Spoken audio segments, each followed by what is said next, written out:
Abiodan, and I live outside of Tampa, Florida, in Riverview, Florida.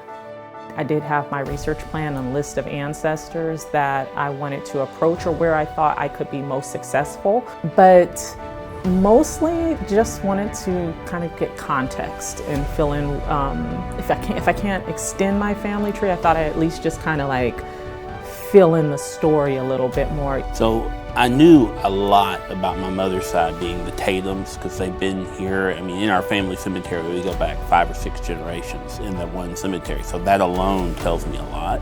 My name is Jerry Bobbitt, Jr. I'm down from Memphis, Tennessee. There's one story in the file that talks about the president in our kitchen planning the future of the country. And I'm thinking, that's kind of an interesting story.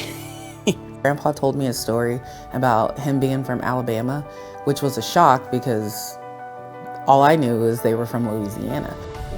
My name is Tamara Walker, and I live in Norman, Oklahoma. So I started digging. I went and got an Ancestry membership at 16, and I have been researching ever since then. My father grew up in DeSoto County.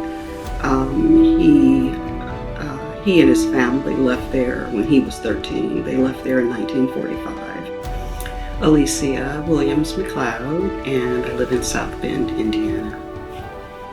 I always knew they were from Mississippi, but didn't talk very much about their lives in the South, so that's always been a point of curiosity for me, which is what leads me to do family history work, basically.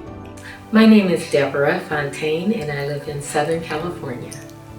I was aware that my family has lived in the Natchez District counties for over 200 years, since the early 1800s, and that I had several ancestral family members who served in the U.S. colored troops in Natchez during the Civil War.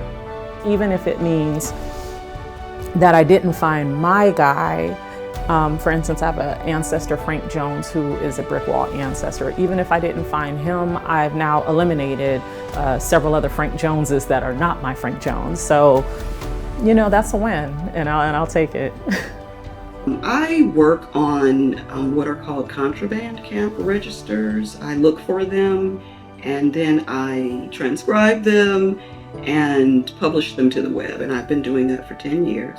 My ancestors who would eventually moved to DeSoto County and buy land where my father grew up, they're listed in that record, the Register of Freedman, and along with about 2,000 other African Americans transitioning to freedom.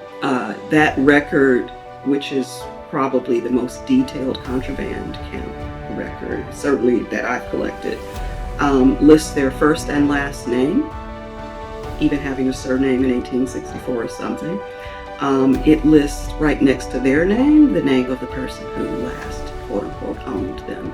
But everybody was really humble and like sweet and gentle and easygoing and very easy to approach with questions. So I'm very thankful for that opportunity to work with the staff again and for them to teach me a few tricks.